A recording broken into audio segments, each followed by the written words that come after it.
ਪੰਜਾਬ ਦੇ ਵਿੱਚ cold drift ਕਪ syrup ਨੂੰ ਬੈਨ ਕਰ ਦਿੱਤਾ ਗਿਆ ਹੈ। ਜੀ ਹਾਂ, ਦੱਸੇ ਕਿ ਸਿਹਤ ਦੇ ਨਾਲ ਜੁੜੀ ਜੋ ਹੈ ਇਹ ਵੱਡੀ ਇੱਕ ਫੈਸਲਾ ਜੋ ਹੈ ਪੰਜਾਬ ਸਰਕਾਰ ਦੇ ਵੱਲੋਂ ਲਿਆ ਗਿਆ ਹੈ। ਦਰਅਸਲ ਦੱਸੇ ਕਿ ਇਸ ਕਪ ਸਿਰਪ ਦੇ ਵਿੱਚ ਜੋ ਹੈ ਜ਼ਹਿਰੀਲਾ ਕੈਮੀਕਲ ਪਾਇਆ ਗਿਆ ਹੈ, ਜਿਸ ਤੋਂ ਬਾਅਦ ਹੁਣ ਇਹ ਫੈਸਲਾ ਪੰਜਾਬ ਸਰਕਾਰ ਨੇ ਲਿਆ ਹੈ ਤੇ ਇਸ ਕਪ ਸਿਰਪ ਨੂੰ ਪੰਜਾਬ ਦੇ ਵਿੱਚ ਬੈਨ ਕਰ ਦਿੱਤਾ ਗਿਆ ਹੈ। ਦਰਅਸਲ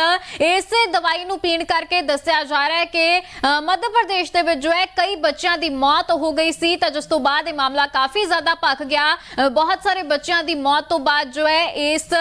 दे जिहड़े सैंपल इस दवाई दे चैक किए गए, इस कप सिरप की पूरे तरीके दे नाल जांच की गई ते जांच करन तो बाद जो है हुण पाया गया है कि इस दवाई दे विच इस कप सिरप दे विच जो है जहरीला कैमिकल सी जो कि बच्चों की सेहत नूं खराब करदा है। तो इस करके दस कि हुण वख-वख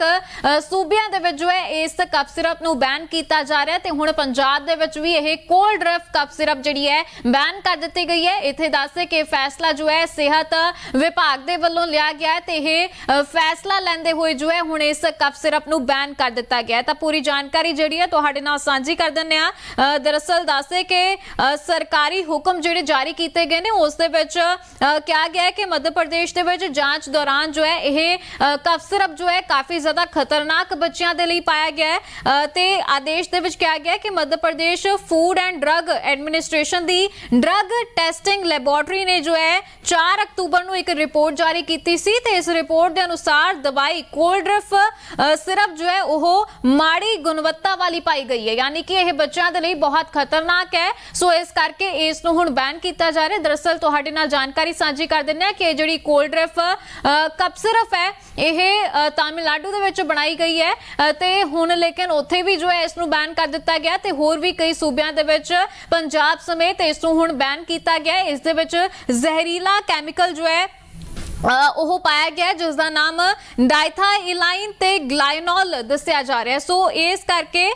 दस कि इस कैमिकल करके जो है हुण इस दवाई नूं बैन किया गया है। दरअसल पहला भी दस कि यह जोड़ा है सेहत विभाग के वलों एडवाइजरी जारी की गई सी कि जोड़ा यह कप सिरप है यह छोटे बच्चों नूं ना दिता जाए। जिहड़े 2 साल तो घट उम्र के बच्चे ने उन्हां दे लई यह काफ़ी रिस्की है, यह दवाई उन्हां दे लई नहीं है, इसलिए 2 साल तो घट उम्र के बच्चों नूं दवाई ना दिती जाए। नाल ही नाल जिहड़े 5 साल तो घट उम्र के बच्चे भी ने उन्हां नूं भी जेकर तुसीं ये दवाई देनी है तां डॉक्टर की सलाह दे नाल ही दिओ। यह जिहड़ा है सुप्रीम कोर्ट के वल्लों भी दस कि बीते दिनी जो है हुक्म दिते गए सीगे, तां उस तो बाद हालांकि हुण जो है जो जांच पड़ताल पूरी हुई है इस कप सिरप के सैंपल सी तां हुण पता लग्या कि इस दे विच जहरीला कैमिकल सी ते जिस तो बाद दस दईए कि इस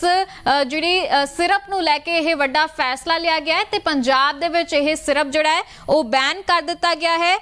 ते बैन तो बाद नाल ही नाल ये भी कहा गया है कि जेकर तुहानू किते भी जानकारी मिलती है कि किते भी ड्रग स्टोर ते या किसी भी तरीके की फैक्ट्री दे विच जो है इसका कोई स्टॉक पिया तो उस बारे भी रिपोर्ट जिहड़ी है उस पंजाब सरकार नू दित्ती जावे ते कहा गया है कि drugscontrol.fda@punjab.ls.government.in ते जो है इसकी जानकारी तुसी सांझी कर सकते हो। So Punjab food and drug administration drug branch नूं इसकी रिपोर्ट जिहड़ी है की जा सकती है। सो ये बड़ा फैसला दस के लोगों की सेहत नूं देखते हुए लिया गया।